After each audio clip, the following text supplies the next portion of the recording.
আমার ফুফাতো বোনের ছেলের গায়ে জিন আছে। জিন এটাকে বলে হচ্ছে আপনার খারাপ জিন। এটা হচ্ছে, সে তো ছেলে কোরআনের হাফেজ, তার সাথে আছে হচ্ছে মেয়ে জিন খারাপ, একদম খারাপ যে জিনটা সেটাই আমার ফুফাতো বোনের ছেলের গায়ে আছে। তা এখন আমার ফুফাতো বোন ফোন দিছে যে তুই একটু আয়, জিন সারা যে লোক, ওই লোক নিয়ে তুই আয়, আসার পরে জিনটা ছাড়া। আমার এই ফুফাতো বোনের এই ছেলের আবার বিয়ে কথাবার্তা অলরেডি চলতেছে, 2-1 দিনের ভিতরে বিয়ে করাবো। কিন্তু ছেলের মূল সমস্যা হচ্ছে ছেলের গায়ে উপরি আছে। যখন এই জিন তার শরীরে আসে তখন তার হেদায়েত যে জ্ঞানটা, এটা তখন তার থাকে না। এই জ্ঞান না থাকার কারণে সে জঙ্গলে মঙ্গলে দিয়া দৌড় মারে। সে এমন জায়গা দিয়ে দৌড় দিছে, সেই জায়গাটা হচ্ছে আপনার তার কাটা আছে না, তার কাটা, ওই তার কাটা দিয়ে দৌড় দিছে। দেওয়ার কারণে ছিলা মিলে একাকার অবস্থা। কি পারতাছ দুন্দুল? ভালোই তো, বড় বড় দুন্দুল হয়েছে মাশাআল্লাহ। তা এখন সেখানে যাচ্ছি, তার কাটা দিয়া এমন জোরে দৌড় দিছে, গাও একদম ছিঁড়া বিড়া, তার ফাইরা গেছে একদম। 2 দিন পরে ছেলেটার বিয়া। এখন যদি ছেলেটার এই অবস্থা হয় তাহলে চিন্তা করেন তো কী একটা অবস্থা। এখন আমার বোনে ফোন দিছে তাড়াতাড়ি এই জিন সারানের লোক নিয়ে আয়।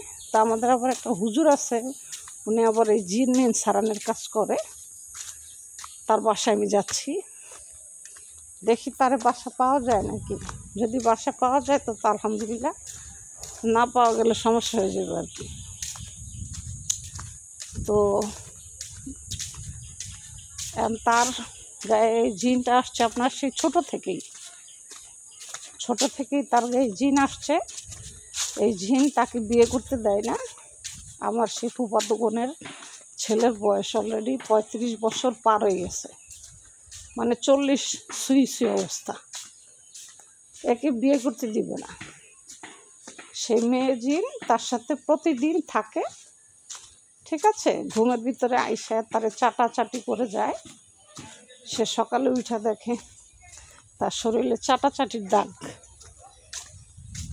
সে কয়দিন বলছে তার মারে, তো তার মা বিশ্বাস করে নাই। তার মা মনে করছে যে এটা হয়তো এমনি, বিশ্বাস করে নাই। কিন্তু এখন দেখে যে না, ঘটনাটা আসলেই সত্য, ঠিক আছে।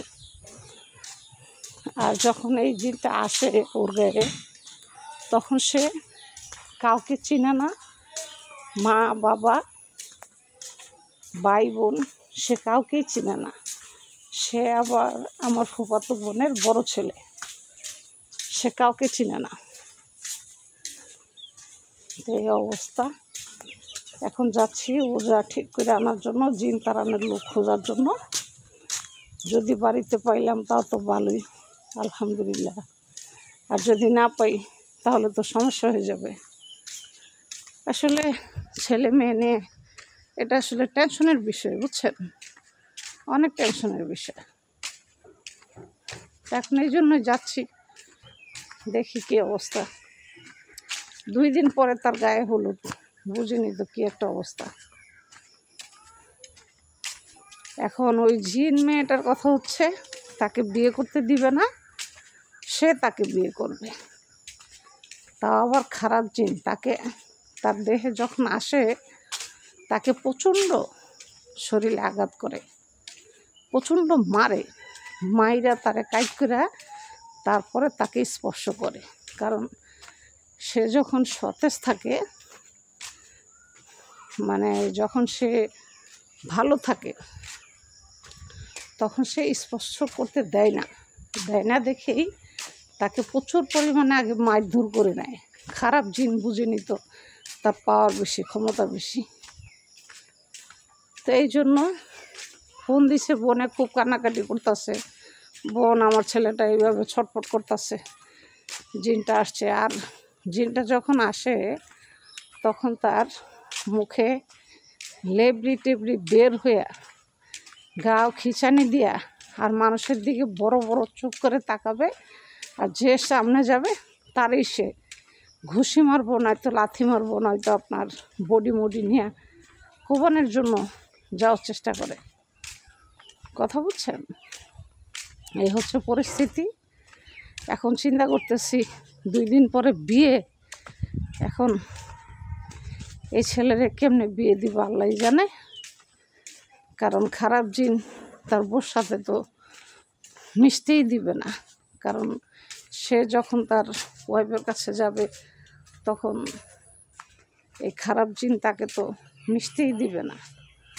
কারণ এটা নিয়ে আর কি চিন্তা করতেছি, ছেলেরে বিয়ে করাবো না, ছেলের বিয়েটা ভেঙে দিব। যেহেতু কারণ আমরা যাই না শুনে চাচ্ছি না একটা মেয়ের জীবন নষ্ট হোক, এটা আসলে আমরা চাচ্ছি না।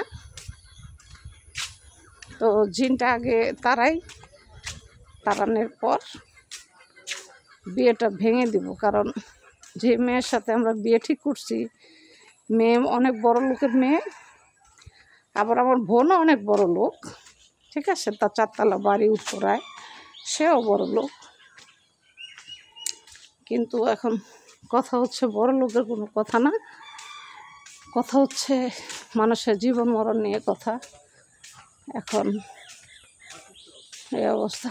হাঁটতাছি দুলা ভাই, কই গেছিলা?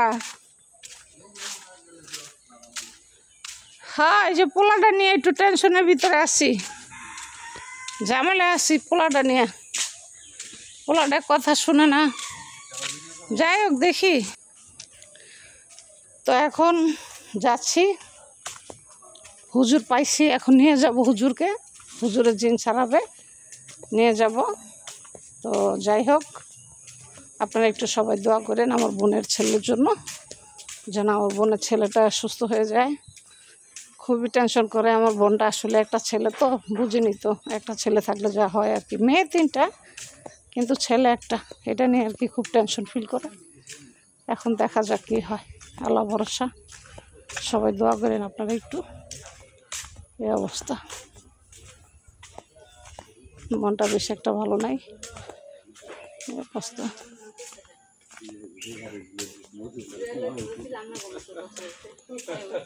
তো যাই হোক, ও পাইছি, এখন হুজুর নিয়ে যাব। তো আপনাদেরকে হুজুর কিভাবে জিন ছাড়ায় সেই ভিডিওটা বানায় অবশ্যই দেখাবো। তো আজ এ পর্যন্ত, ভালো থাকবেন, আল্লাহ হাফেজ। আর দোয়া করবেন আমার বোনের ছেলের জন্য অবশ্যই। আজ এই পর্যন্ত, ভালো থাকবেন, আল্লাহ হাফেজ।